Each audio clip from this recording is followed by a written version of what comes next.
గౌరవ కేంద్ర ఆర్థిక శాఖ మంత్రులు నిర్మలా సీతారామన్ గారికి, గౌరవ ముఖ్యమంత్రి చంద్రబాబు నాయుడు గారికి, నాకు అన్న సమానమైన గౌరవ ఉప ముఖ్యమంత్రి పవన్ అన్న గారికి, పెమ్మసాని చంద్రశేఖర్ గారికి, కేశవ్ గారికి, నారాయణ గారికి, శ్రావణన్నకి, ఈ సమావేశానికి పెద్ద ఎత్తున తరలి వచ్చిన అమరావతి రైతులందరికీ పేరు పేరున నా హృదయపూర్వక నమస్కారాలు.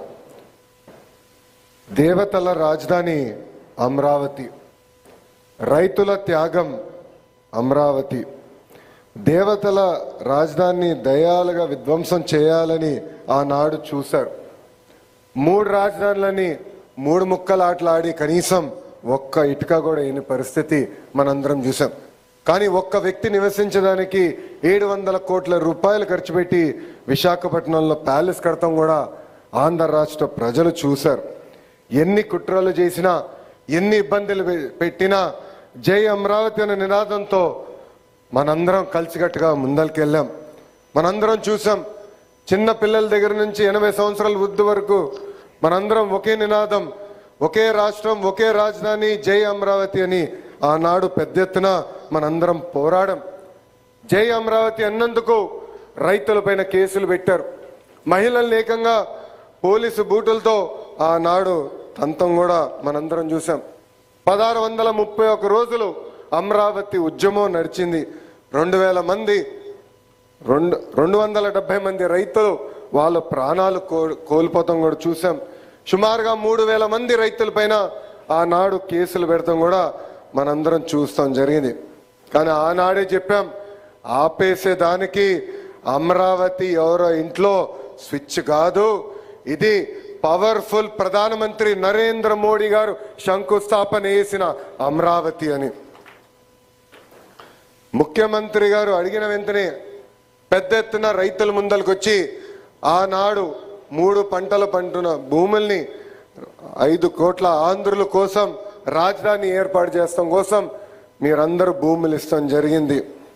అందుకే ఈరోజు కూటమి ప్రభుత్వం ఏర్పడిన తర్వాత, ప్రజాప్రభుత్వం ఏర్పడిన తర్వాత ఒకే రాష్ట్రం, ఒకే రాజధాని, అది అమరావతి, కానీ అభివృద్ధి వికేంద్రీకరణ చేసి చూపిస్తామని హామీ ఇస్తాం జరిగింది. ఇప్పుడు గౌరవ మంత్రి నారాయణ గారి ఆధ్వర్యంలో అమరావతి పనులు కూడా జెట్ స్పీడ్లో జరుగుతాం, మనందరం కల్లారా చూస్తున్నాం. స్త్రీ శక్తి అంటే నాకు గుర్తొచ్చే మొదటి వ్యక్తి గౌరవనీయులు నిర్మలా సీతారామన్ గారు.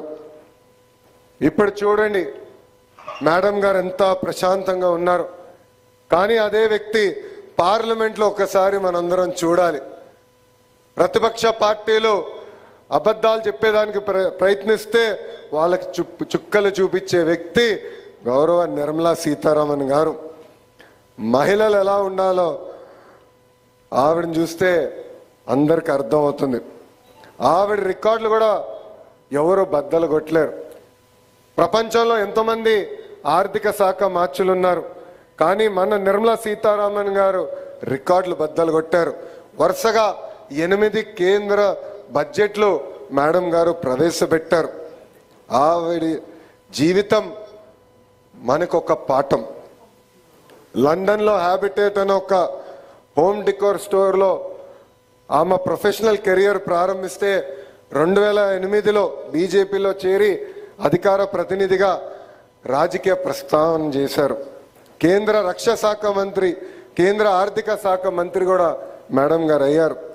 Forbes magazine the world's 100 most powerful women list ప్రకటిస్తే వరుసగా 6 సార్లు నిర్మలా సీతారామన్ గారు ఆ లిస్టులో నిలబడ్డారు. ఎంత